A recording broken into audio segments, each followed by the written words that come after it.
की। आज सभी इन अन्ना धाम रे इन पावन धरारे माते एक बहुत ही महत्वपूर्ण मुद्दे रे माते आपा सब अटे इकट्ठा होया। जब जब कोई भी संकट चाहे किसी भी समाज में आता आयो, हमेशा जाट समाज सर्व समाज रे हाथे रियो। लेकिन आज एक बहुत ही महत्वपूर्ण मुद्दो लाल 2 महीना में मात्र 3 दिन कम हो रहा है, लेकिन पूरा 2 महीना में इन वास्ते क्यों? क्योंकि 9 मई 2023 ने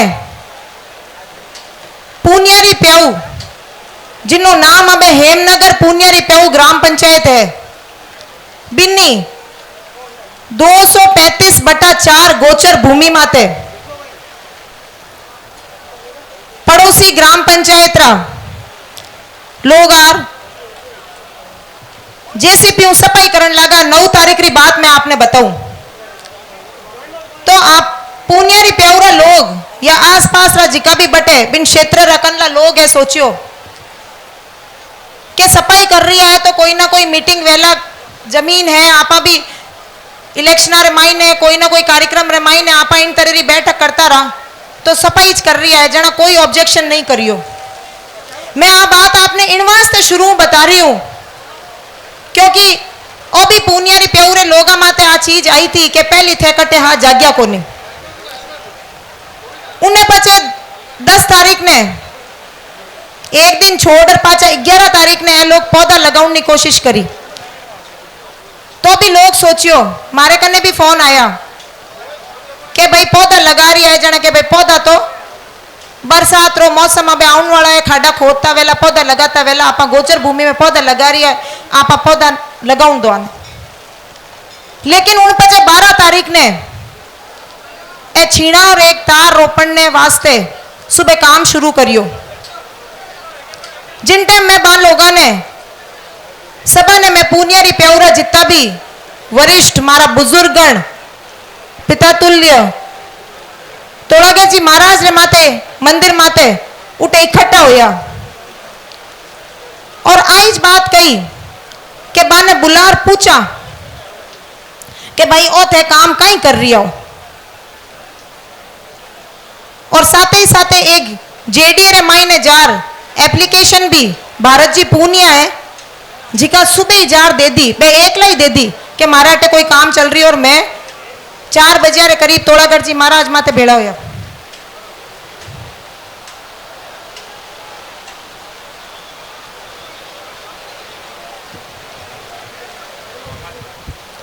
आछो पड़ी बात तो 1 घंटे रे निष्कर्ष रे मायने में लोग पतो लगायो कि उन जमीन रे माते जिका काम कर रही हो, काम चल रही हो है बटे पाचाराम जी सरपंच साहब और अन्य मुख्य बटे खड़ाहार काम करवावे। बाने बुलाया पुनियारी प्याऊरा सबरा वरिष्ठ बागाराम जी पूनिया, बबजी पूनिया, जोराराम जी सभी उठे विराजियोड़ा हा करीबन 50 एक लोग बटे बैठा और बाने पूछियो जना बे माने एक ही सवाल कियो के थे इन पुनियारी प्याऊरे अटे मांगो कहीं हो।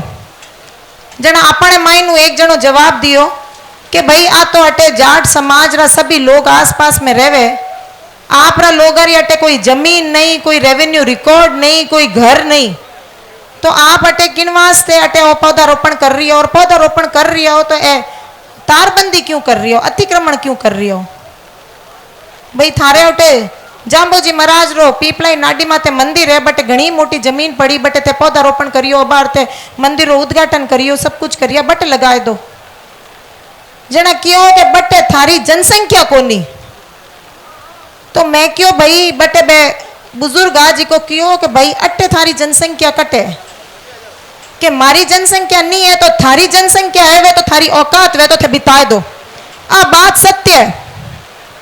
और उन दिनों सब एकजुट होर इन जो अन्याय भूमाफिया करियो उन मुहिम में मायने जुट गई। भंवरजी साईं आपने लगभग 12 तारीख को लगार 24 तारीख तक री सारी बात बताई दी। खूब संघर्ष करियो। अरे ना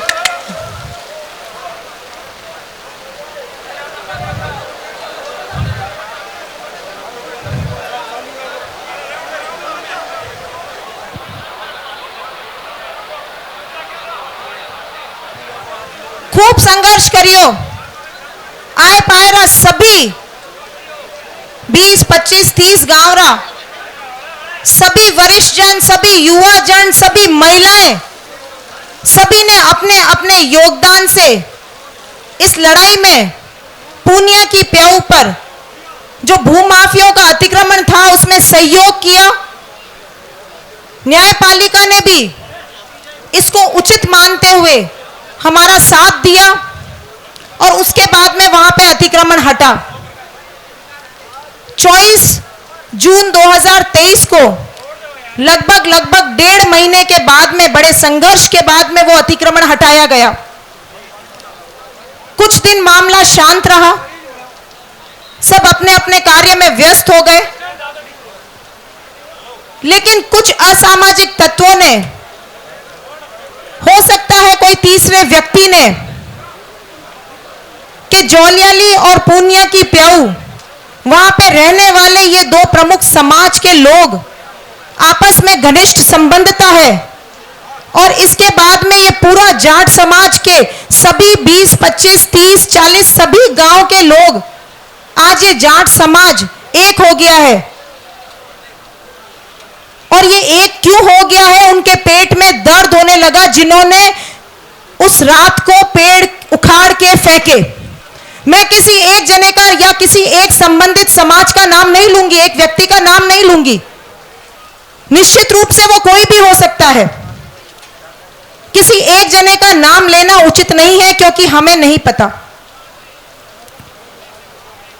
जब सुबह हमारे पास 6:45 बजे मुझे पता चला कि यहां पे पेड़ उखाड़ दिए गए हैं, सभी जालियों को ले जाया गया है, कुछ जालियों को वहां पे साइड में तोड़ तोड़ के डाल दिया, किसी को ले गए, तो मेरी तरफ से यही कहा गया कि सब लोग अभी वहां पे कोई मत जाना, जेडीए की जमीन है, रिसीवर झंवर थाना नियुक्त है, उसकी प्रॉपर्टी की निगरानी के लिए झंवर थाना रिसीवर के रूप में अभी भी नियुक्त है, तो ये उनकी जिम्मेदारी बनती है और जो भी इसमें दोषी होगा वो अपना पकड़ा जाएगा।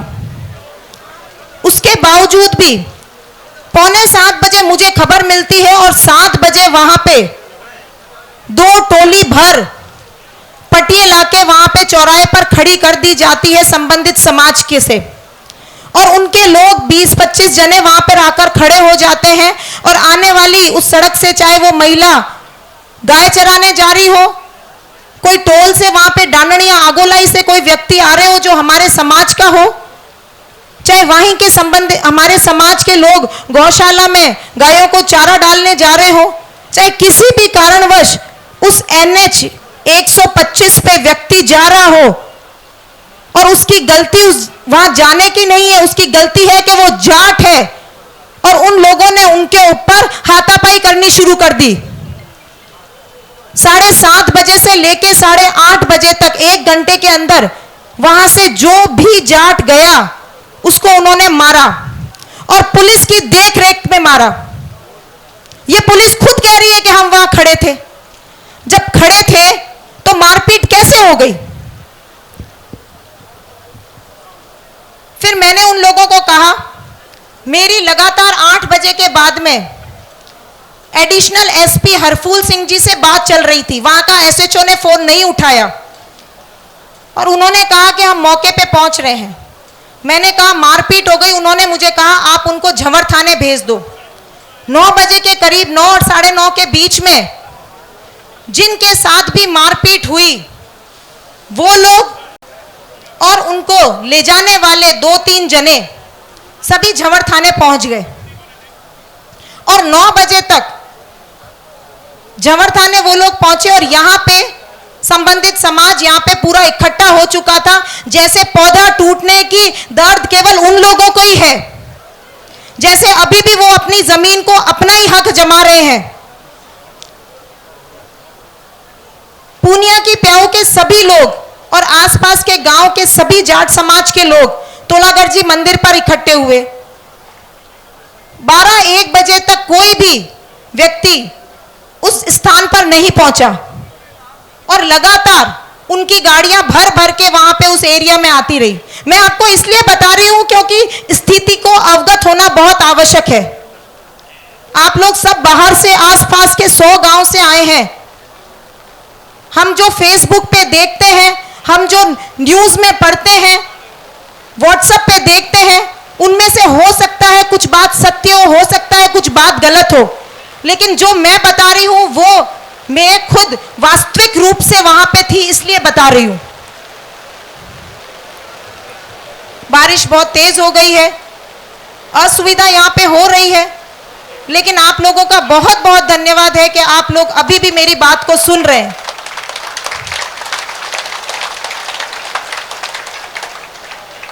मुझे वास्तव में गर्व होता है एक जाट की बेटी होते हुए और इस पूनिया की प्याऊ की बहू होते हुए कि आप सब लोग यहाँ से 100 गांव से आके आप सब हमारी एकजुटता का, हमारा एक ये जो प्रदर्शन, जो प्रतीक आज ये पूरे समाज में, पूरे जो वहां पे अशोक गहलोत जी बैठे हैं जयपुर में, वो भी देख रहा है।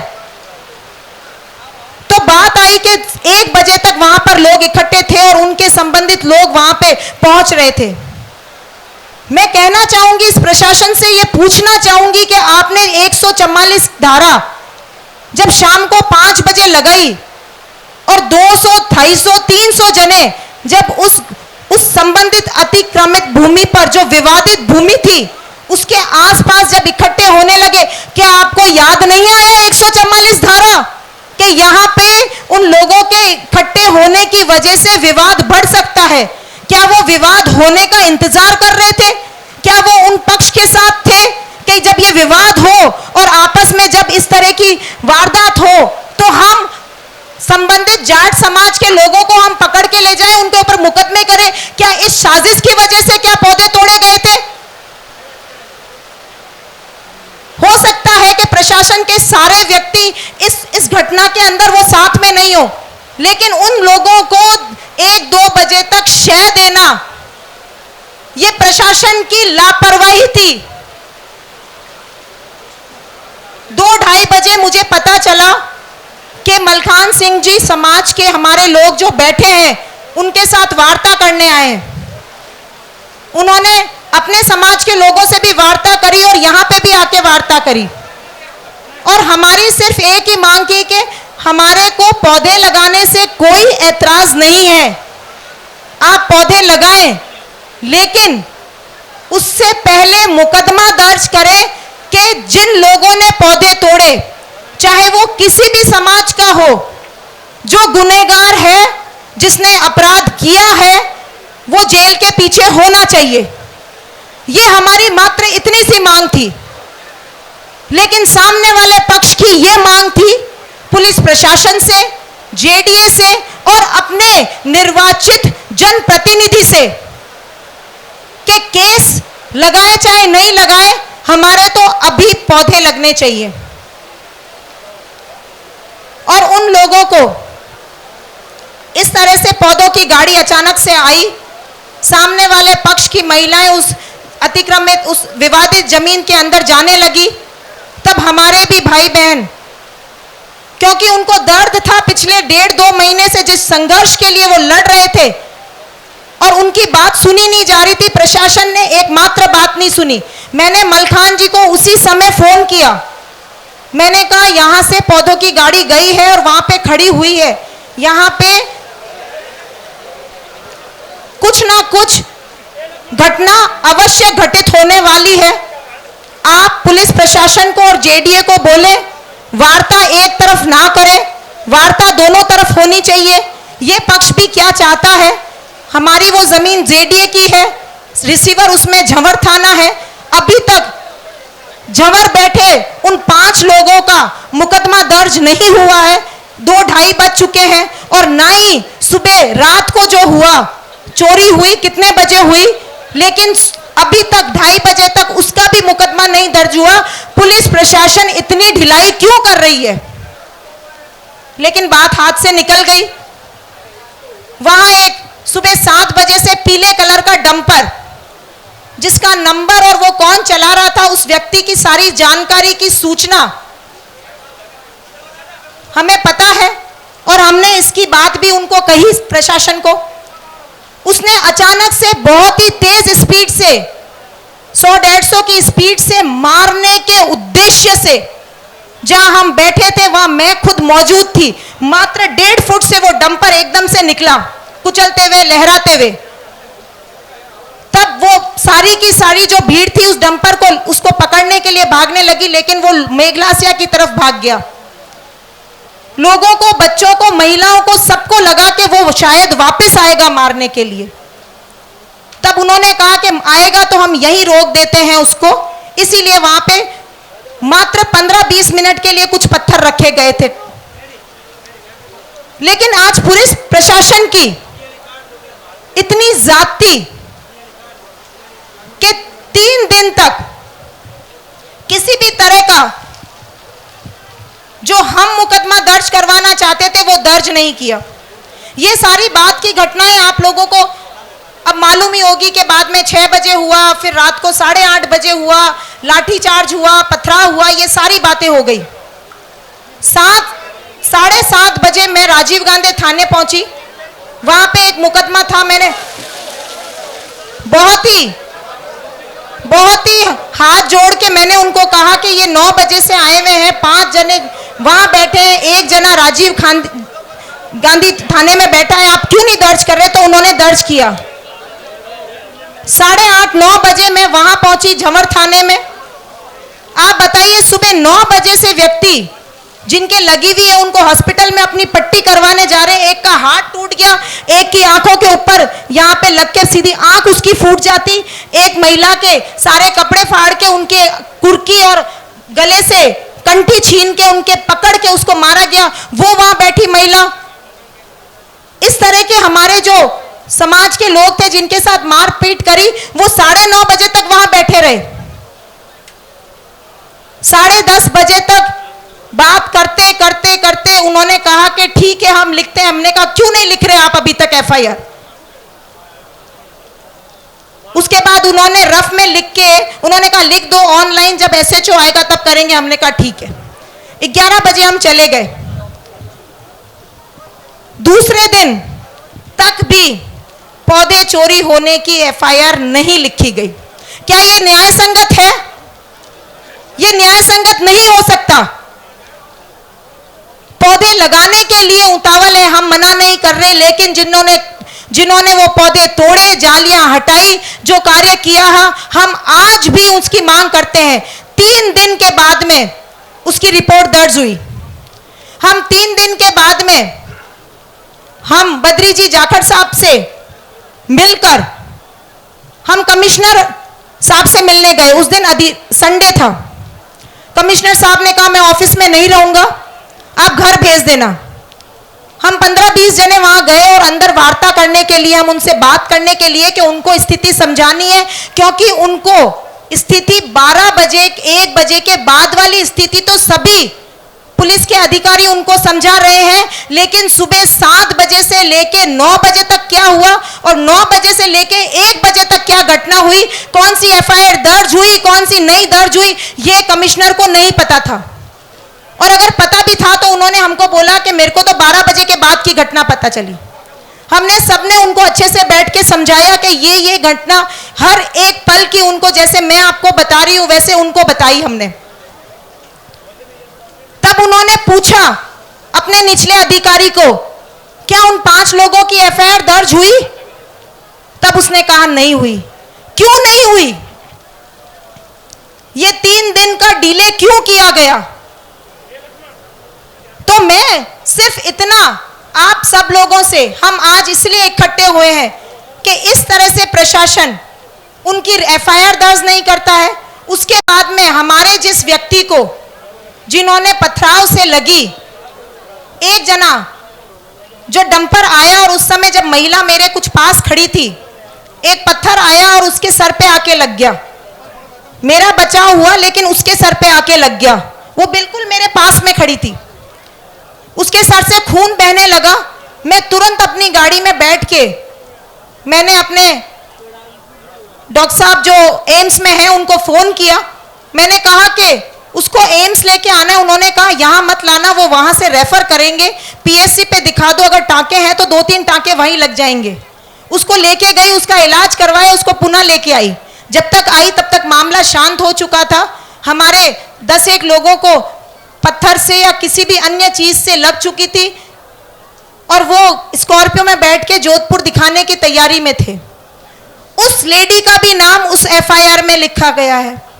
जो झंवर थाने में 5 लोगों को जिन्होंने सुबह मारा और जो व्यक्ति 3 जने उनको लेके गए, उनको सबका नाम उस एफआईआर में लिखा गया है कि उस मौके पे थे। कैसे हो सकते हैं उस मौके पे जब 9 बजे से रात के 10:30 बजे तक वो झंवर थाने में थे?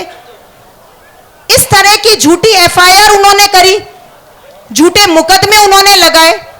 उसके बाद जो हॉस्पिटल में गए वहां पे पुलिस पीछे जाकर हमारे लोगों को तो हमारे ही लोग लेके गए, लेकिन संबंधित सामने वाला जो पक्ष था उनकी जब किसी वजह से उनके भी लगी, जब पथराव होते हैं तो दोनों तरफ से लगती है और ये वाकई में शर्मनाक बात है कि पथराव हुआ। हम नहीं चाहते थे कि पथराव हो, ये गलत था, मैं इसके पक्ष में नहीं हूं। लेकिन उन लोगों के लिए एम्बुलेंस बुलाई गई, एम्बुलेंस में बिठाकर उन लोगों का इलाज करवाया गया। उन व्यक्तियों को अभी तक जेल में क्यों नहीं है, उनका मुकदमे क्यों नहीं है, उनको पकड़ा क्यों नहीं गया? आपने एम्बुलेंस में डाला उन लोगों को, अभी तक उनके ऊपर वो अपने घरों में क्यों बैठे हैं? हमारे व्यक्ति 3 जने अभी भी वहां पे ना जेल के अंदर बंद है, हॉस्पिटल से उन्हें लेकर गया। पथराव उन पे हुए, पथराव उन्होंने भी किए, लेकिन उनके समाज का एक भी व्यक्ति जिसको हॉस्पिटल ले जाया गया उनको नहीं पकड़ा गया। ये सवाल हम प्रशासन से करना चाहते हैं। बहुत सारी छोटी छोटी चीजें हैं। अब प्रशासन 3-4 दिन के बाद कहता है कि हमने पौधे के खिलाफ मुकदमा दर्ज कर दिया, हमने उन 5 जनों का मुकदमा दर्ज कर दिया। लेकिन मैं एक और बताती हूं, अभी तक एक मुकदमा दर्ज नहीं हुआ है। डांडनिया से एक व्यक्ति अपनी मोटरसाइकिल पे आ रहा था, वो वहां पे उसका फोन आया, वो वहां पे खड़ा हो गया फोन उठाने के लिए। सुबह 7:30 की बात है, वो फोन लेके बसे बात करने लगा, वहां से 4-5 जने आए, उसको मारने लगे, उसका फोन छीन लिया, मोटरसाइकिल छीन ली। पुलिस वाले ने आके उनको बचाया और उसको अपनी गाड़ी में, जो डांडनिया का था, अपनी गाड़ी में बैठ के झंवर थाने लेके चले गए और उसको कहा मोटरसाइकिल तेरी हम बाद में थाने अपना आप ले आएंगे। जब मैं 9:30 बजे थाना पहुंची थी तब वो व्यक्ति वहां बैठा था। उसने लगा कि ये 5 जने जो हैं वो इसी के लिए ये आई है अनुश्री पूनिया, तो मैं इनको अपनी हकीकत बताता हूं। दूसरे दिन फिर मैंने कहा, तीसरे दिन फिर मैंने झंवर थाने फोन किया कि उसका मुकदमा अभी तक क्यों नहीं दर्ज हो रहा है, उसकी एफआईआर अभी तक दर्ज नहीं हुई है, उसके मोबाइल का पता नहीं, उसकी मोटरसाइकिल का पता नहीं, और प्रशासन अपने जीप में उस व्यक्ति को डाल के लेके आती है। आज ये महापंचायत केवल छोटी छोटी चीज, ये अगर हम ये कहेंगे कि मुकदमे हो गए अपना आप निपट जाएंगे, लेकिन इस तरह की तानाशाही इस सरकार में जो चल रही है, मात्र एक व्यक्ति, सिर्फ एक व्यक्ति जो जनप्रतिनिधि है लूणी विधानसभा के, उसी के कहने की वजह से ये इतना मामला चल रहा है। क्यों नहीं प्रशासन सुन रही है, किस दबाव में है? मैंने अपने पिछले भाषण में भी कहा था कि आज चाहे जेडीए का व्यक्ति हो, चाहे कलेक्टर हो, चाहे पुलिस कमिश्नर हो, आप हम सबके बच्चे हैं, वो दिन रात पढ़ाई करके उस सीट के ऊपर वो बैठते हैं। फेसबुक पे जब आता है कि हमारा बेटा आईएएस बन गया, हमारा बेटा आरएस बन गया, हमारा बेटा एसआई बन गया, तो हम बहुत बधाइयां देते हैं। मुझे अफसोस है किस बात की बधाई देते हो जब वो अपना दिमाग इस्तेमाल नहीं करता कि जो वो कार्रवाई करवा रहा है वो सिर्फ एक नेताओं की चमचागिरी कर रहा है। वो न्याय संगत बात क्यों नहीं कर रहा है? उसको नहीं पता लेकिन उसके मन में उसको मालूम है कि जो भी घटना हुई है, जो भी अतिक्रमण हुए थे वो भी गलत थे, जो भी अभी सारे जिनको पकड़ गया है, जिनका मुकदमे में नाम आए हैं वो भी गलत है, लेकिन उनके ऊपर दबाव है। हम खुद समझ सकते हैं कि किसका दबाव है, किसके कहने से ये किया जा रहा है। जो 5 जनों को वहां पे अभी भी जेल में है वो 6 थे, हमारे 6 जने थे, उनके 2 जने थे, 2 विश्नोई और 5 जाट।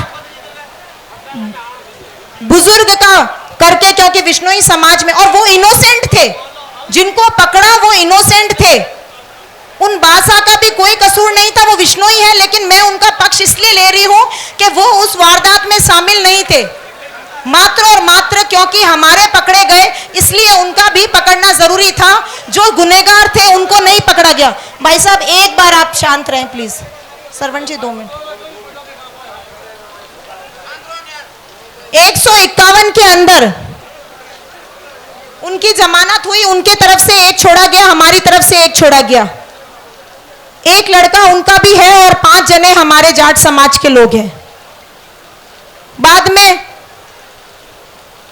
2 FIR होने लगी, 82 और 83, सारी अलग अलग, एक ही व्यक्ति 53 लोगों के ऊपर अलग वही धारा है, फिर दूसरी धारा के ऊपर उन्हीं 53 में से लोग वापस उसमें भी है, फिर दूसरी धारा में वापस वो 5 जने उसमें भी है। इस तरह से हर एक ही व्यक्ति के ऊपर 3-3, 4-4 अलग अलग FIR में उन्होंने दर्ज किए। और अभी तक निचले कोर्ट में हम गए, जमानत मिली तो उन्होंने दूसरी धारा लगाकर उनको पकड़ लिया। उसके बाद फिर दूसरी धारा में हमको जमानत मिलने गए तो तीसरी धारा में उनको पकड़ लिया। हमने निवेदन किया प्रशासन से कि जो 5 जने हैं निश्चित रूप से उसमें 3-4 जने इनोसेंट हैं, निर्दोष हैं।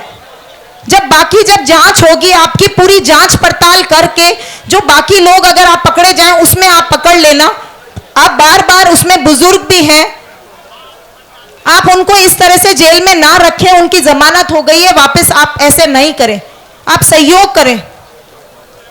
लेकिन उन्होंने हमारा सहयोग नहीं किया।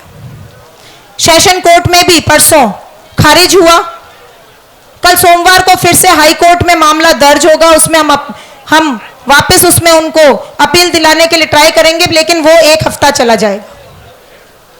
आप सबसे मैं सिर्फ इतना सा, पूनिया की प्याऊ की निवासी, पूनिया की प्याऊ की बहू, चाहे वो मैं उनकी बेटी की तरह हूं, आज मैं इस मंच पे आप सबके सामने महिला का प्रतिनिधित्व करते हुए बोल रही हूं, तो आज सिर्फ और सिर्फ अपने पूनिया के प्याऊ की बहू होने के नाते, उन्होंने बहू नहीं, आज मुझे बेटी बन के इस जगह पर, इस स्थान पर मुझे खड़ा किया है। और आप सबसे ये निवेदन करने के किया है कि जो हम जाट समाज के लोग इस सब से सीख लें और हम एकता का प्रतीक करें कि हम एकजुट रहें। ये जो अन्याय आज इन निर्दोषों के साथ हुआ है, इसका न्याय के लिए आज हम यहाँ पे इकट्ठे हुए हैं।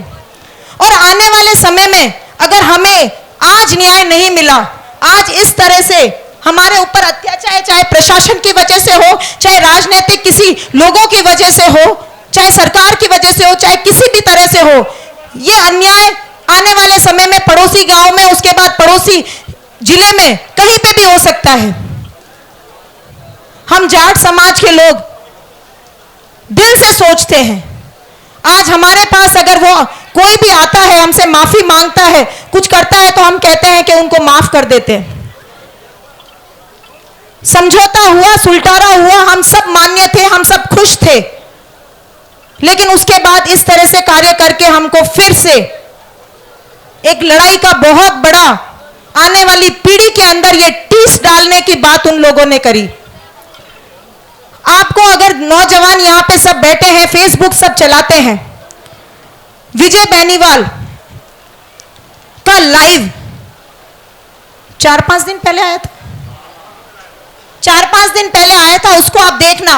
विजय बेनीवाल, उसने इस पूरी घटना का वर्णन किया और उसने कहा कि हम गौशाला को नहीं हटाना चाहते थे, जाट समाज ने कहा हमारी गौशाला हटा दो और आपके पेड़ पौधे हटा दो। हम गौशाला हटाने के पक्ष में नहीं थे, वो हमें कह रहे थे कि हम गौशाला हटाना चाहते हैं। तरह की बात कि हम तो गौ प्रेमी हैं, हम पर्यावरण प्रेमी हैं, हम गौशाला कभी नहीं हटाना चाहते। गोचर की भूमि जो है, गोचर जो है सरकार ने चाहे हमारे बडेरों ने गाय के लिए सुरक्षित रखी है, गौशाला वहां नहीं होगी तो क्या, ऐसी बहुत सारा लंबा चौड़ा भाषण उसने दिया। लेकिन 3 दिन पहले 6 तारीख को पांचा रामजी जौलियाली सरपंच ने एक रिट लगाई, कोर्ट में रिट लगाई है, हाई कोर्ट में, और उन्होंने कहा तोलागढ़ जी का मंदिर, गौशाला, मकान, प्राइवेट स्कूलें गौचर में है, सबको हटाओ। अगर वो ये रिट लगाते कि प्राइवेट मकान, प्राइवेट स्कूलें, कोई खेत की बाढ़ जो संबंधित किसी एक व्यक्ति की है वो गौचर से हटाओ, तो मैं समझती कि शायद वो न्याय की मांग कर रहे हैं। लेकिन उन्होंने 500 साल पुराना तोलागढ़ जी की मंदिर के ऊपर उन्होंने आक्षेप लगा दिया, एक गौशाला के ऊपर उन्होंने वापस आक्षेप लगा दिया। फिर किस बात की वो न्याय की मांग कर रहे हैं, किस बात की वो गौ रक्षक, जीव रक्षक की मांग कर रहे हैं? ये सिर्फ और सिर्फ उस भूमि के ऊपर अतिक्रमण करने की बात थी जो करोड़ों रुपए की संपत्ति थी, और उनकी बात पार नहीं पड़ी। उनके पेट में इतना दर्द हो गया कि उनको लगा कि ये समाज हमसे कैसे आगे जा रहा है। मैंने पहले भी कहा था और अभी मेरे पूर्व के सभी वक्ताओं ने कहा कि हमारे साथ ही वो थे, हमारे भाई बंधु ही थे। कुछ वर्ष पहले ही वो हमसे अलग हुए हैं, लेकिन हम उन्हें अलग नहीं मानते। हम आज भी पूरे क्षेत्र में जौलियाली और पूनिया की प्याऊ इसी चीज से फेमस था कि यहां के लोगों में कभी जाट और विष्णोई नहीं हुआ। लेकिन इस तरह की घटना के बाद में, शांति होने के बाद में भी उनको लगा, बहुत सारे ऑडियो भी आए होंगे, आपने सुने भी होंगे, मैंने भी सुने, आप लोगों ने भी सुने। सोशल मीडिया इतना तेज है कि सबके पास चली जाती है चीजें। उनको लगा कैसे हमसे जीत गए, हमारा जो अमृता देवी का बोर्ड था वो कैसे हट गया, कैसे जेडीए ने अपना बोर्ड लगा दिया, हम वापस कुछ ना कुछ तो उसको सबक मिलाएंगे। और मेरे पास भी बहुत धमकियां आई, बहुत लोगों ने मुझे संबंधित समाज से फोन करके कहा अब हम आपको मजा चखा के दिखाएंगे, अब हम आपका जीना हराम करेंगे, अब आप हमारी ताकत देखना। इस तरह से बहुत सारे लोगों ने मुझे फोन किए। शुरुआत में जब ये मामला शुरू हुआ 12 मई को, तब भी बहुत वरिष्ठ जनों ने मुझे फोन किए कि आप एक प्रधान हैं, आप एक मात्र एक साइड में आप कैसे किसी का पक्ष ले सकते हैं? आपको क्या किसी ने वोट नहीं दिए? सर्व समाज ने आपको वोट देके आपको इस प्रधान पद की कुर्सी पे बिठाया है।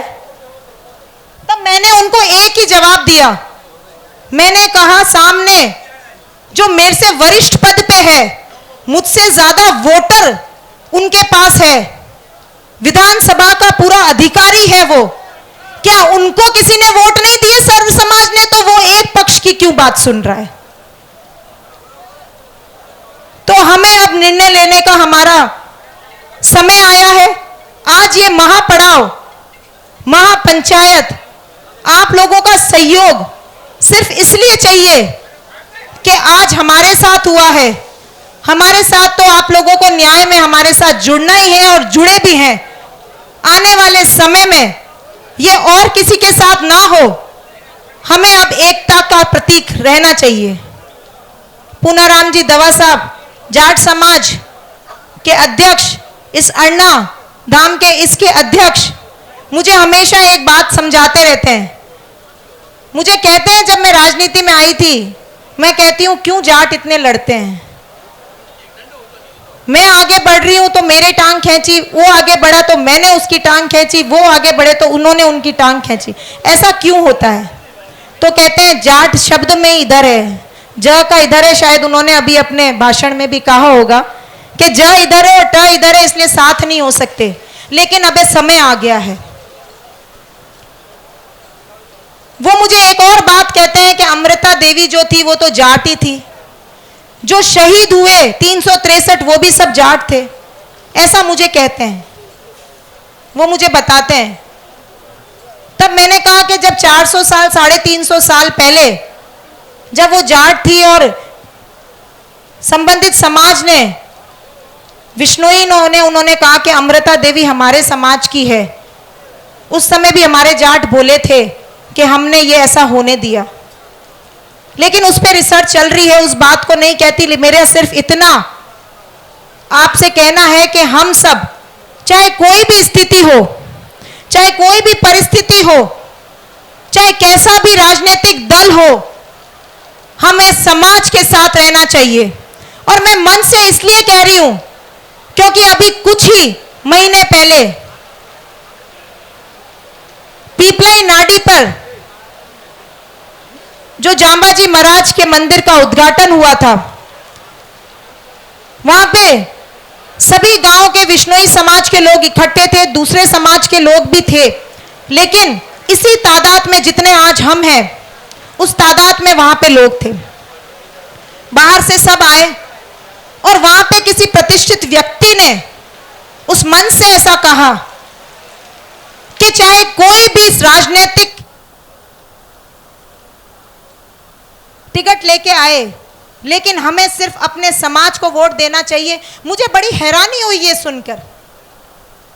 मैंने कहा ये समाज, मतलब इतना लगा कि ये समाज कितना एकजुट है। इतनी बड़े मंच के ऊपर अगर वो समाज अपनी इस चीज को कह सकता है, तो आज क्या मैं इस मंच से आपसे निवेदन नहीं कर सकती इस चीज के लिए? आप क्या सहमत है तो अपने हाथ खड़े करिए। आप चाहे किसी भी गांव से आए हो, किसी भी विधानसभा से आए हो, किसी भी जिले से आए हो, आज हमारे राजस्थान में हमारी संख्या ज्यादा है, लेकिन हम में एकजुटता नहीं है। ये पीड़ा है मुझे, और ये पीड़ा शायद मेरे सभी युवा भाइयों में भी है। और हमें उम्मीद है मेरे सभी पिता तुल्य बुजुर्गों से, मेरी माताओं से, मेरी बहनों से और साथ में मेरे भाइयों से कि हमें अब एकजुट होकर खड़ा होना पड़ेगा। आप इस लड़ाई में, इस अन्याय में आप हमारे साथ आए, आप हमारे साथ खड़े हुए, हमारी जो मांगे हैं उसको हमारे मनवाने के लिए इस सरकार से जो हम लड़ाई कर रहे हैं उस पे अभी भी इस ऐसे मौसम में भी आज आप हमारे बीच में खड़े हैं। मैं तहे दिल से आपका धन्यवाद करना चाहती हूँ, और मैं चाहती हूँ कि इसी तरह से जाट समाज कहीं पे भी कोई भी समस्या आए, हमें एकजुट होकर खड़ा रहना पड़ेगा। जय हिंद, जय भारत। बोलो तेजाजी महाराज की।